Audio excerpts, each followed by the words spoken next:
Welcome back. મુખ્યમંત્રી ભૂપેન્દ્ર પટેલે અમદાવાદમાં હોલિકા દહનના દર્શન કર્યા. મેમનગર સ્થિત માનવ મંદિરમાં પહોંચીને મુખ્યમંત્રીએ હોલિકાના દર્શન કર્યા હતા.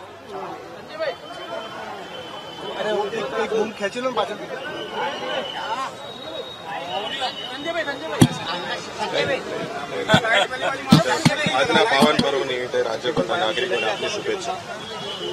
આજનો પાવન પર્વ હોળીની દરેકને ખૂબ ખૂબ શુભેચ્છાઓ.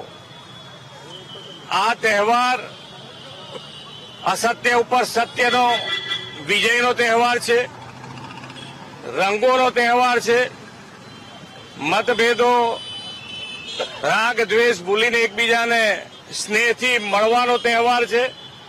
અને આ તહેવાર આપણે ખૂબ સાથે મળીને રંગોત્સવથી ઉજવીએ. અને અહીંયા આગળ આજે જેને કહેવાય કે વૈદિક હોળી પ્રગટાવવામાં આવી છે.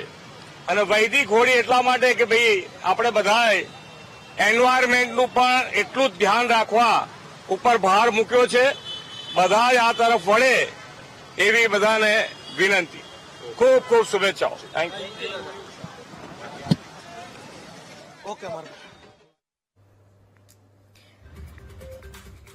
તો મુખ્યમંત્રી ભૂપેન્દ્ર પટેલ હોલિકા દહનના દર્શન કરવા માટે પહોંચ્યા હતા અને જ્યાં તમામ આગેવાનોની પણ ઉપસ્થિતિ જોવા મળી હતી. તેમણે દર્શન કર્યા હતા અને ત્યારબાદ સંદેશો પણ પાઠવ્યો હતો.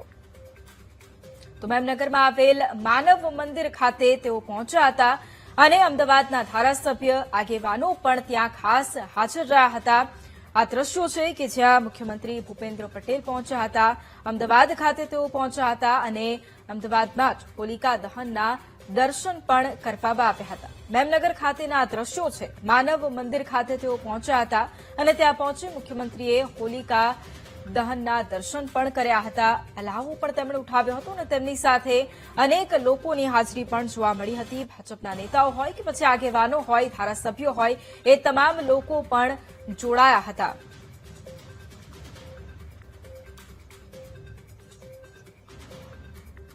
અને આ જ મુદ્દે સંવાદદાતા માનુ પણ આપણી સાથે વડોદરાથી લાઈવ જોડાયા છે. માનુ, જે પ્રમાણે વડોદરા શહેરમાં આજે ઠેર ઠેર હોલિકા દહનનું આયોજન કરવામાં આવ્યું છે, કેટલો ઉત્સાહ, કેવી રીતે આયોજન?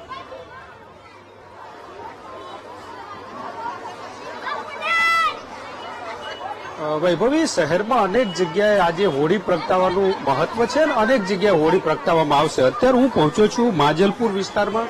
આ માજલપુર ગામ છે અને 400 વર્ષ જૂની પરંપરા છે એ ગામજનો નિભાવી રહ્યા છે. આપ જોઈ રહ્યા છો વિશાળ એટલે કે 35 ફૂટ જેટલી ઊંચી આજે હોલિકા છે એનું આયોજન કરવામાં આવ્યું છે. અત્યારે હાલ પૂજા ચાલી રહી છે. લોકો છે પૂજા કરી રહ્યા છે. ખજૂર, ધાણી, શ્રીફળ જે અર્પણ કરી રહ્યા છે. થોડી વારમાં જ જે મુહૂર્ત છે એ પ્રમાણે 10 મિનિટની અંદર આ હોળી પ્રગટાવવામાં આવશે. અત્યારે હાલ વિધિ ચાલી રહી છે. જે પરંપરાગત રીતે પૂજા અર્ચના કરી અને ત્યારબાદ હોળી પ્રગટાવવામાં આવે છે. અત્યારે હોળી પ્રગટાવવાની થોડી જ વાર છે. લોકો છે, મહિલાઓ છે, મોટી સંખ્યામાં અહીંયા પહોંચ્યા છે. શ્રીફળ અને અન્ય જે પૂજાની સામગ્રી છે લઈને પહોંચ્યા છે અને આ જે વિધિ છે કરવામાં આવી રહી છે. 400 વર્ષ જૂની પરંપરા આ માજલપુર ગામમાં કહેવામાં આવે છે. વડોદરા શહેરની સૌથી મોટી જે હોળી છે એ પ્રગટાવવામાં આવે છે. અત્યારે હાલ અહીંયા તૈયારી થઈ ગઈ છે. થોડી જ વારમાં આપ જોઈ રહ્યા છો કે એક વ્યક્તિ જે ધાર્મિક વિધિ કરી હેલ્મેટ પહેરી અને આ પરંપરા છે એ નિભાવશે. અહીંના લોકો છે એમની સાથે વાત કરું, શું કહી રહ્યા છે. સાહેબ, શું કહો છો? આજે હોળીના દર્શન કરવા આવ્યા છો, કેટલા વર્ષ જૂની પરંપરા? આ 150 વર્ષ જૂની પરંપરા છે. આખું ગામ કોઈ પણ બધી જાતની આ લોકો અહીંયા ભેગા થઈને હોળી માતાની પૂજા કરે છે અને અહીંયા આવેલા શ્રદ્ધાળુઓને જે મનોકામના એ પૂર્ણ થાય છે. પૂરી થતી હોવાની શ્રદ્ધા છે. આપ પહોંચ્યા છો અહીંયા, શું કહો છો? કેટલા વર્ષ જૂની પરંપરા આ હોળીની?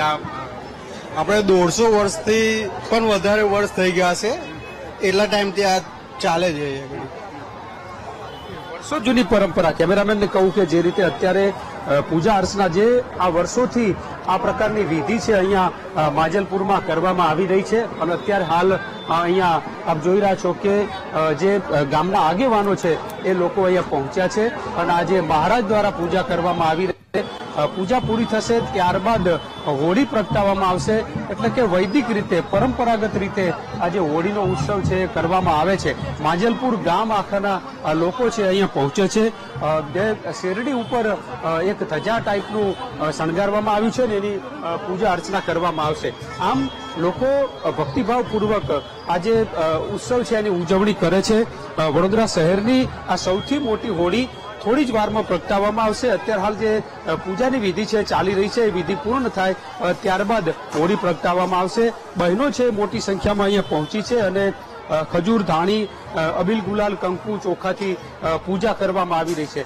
આ વર્ષોની પરંપરા છે અને નાગરિકો આ પરંપરાને ધાર્મિક રીતે નિભાવી રહ્યા છે અને આ પરંપરા અકબંધ રહે એના માટે સૌ નાગરિકો છે એ પણ કટિબદ્ધ છે. રમતજી, શું કહો છો, કયા પ્રકારે આ માંજલપુરની હોળીની જે આખી ઉજવણી છે એ કરવામાં આવે છે? કેટલા વર્ષોની પરંપરા, કયા કયા જ્ઞાતિના લોકો? જી બિલકુલ, આપણે માંજલપુરની વાત કરીએ તો માંજલપુર એક એવું વિસ્તાર છે કે ત્યાં ભક્તિ હંમેશા અને સેવાનું કામ મોસ્ટ ઓફલી થતું હોય છે અને દરેક સમાજ અહીંયા માંજલપુરમાં દરેક સમાજ ભેગા થઈને આ આયોજન કરતા હોય છે. અને બીજું કહીશ કે અહીંયા મેક્સિમમ 150 થી પણ વધારે વર્ષથી જે વડીલો છે એ લોકો વડીલો અહીંયા આગળ હોળીનો કાર્યક્રમ કરતા હતા. ત્યાર પછી અમે યુવાનો બધા એમના માર્ગદર્શન લઈને એમના નેજા હેઠળ લઈને અમે અત્યારે બધા કાર્યક્રમ કરીએ છીએ. આ જે ગામના લોકો છે એમનું કહેવું છે કે વડીલોની વર્ષો જૂની પરંપરા છે અમે જાળવી રહ્યા છીએ અને આવી જ રીતે પરંપરા અકબંધ લે, લોકો ધાર્મિક વિધિ સાથે જોડાયેલા રહે એના માટે થઈને આ હોળીનું આયોજન કરવામાં આવે છે. મોટી સંખ્યામાં અત્યારે લોકો અહીંયા એકઠા થયા છે.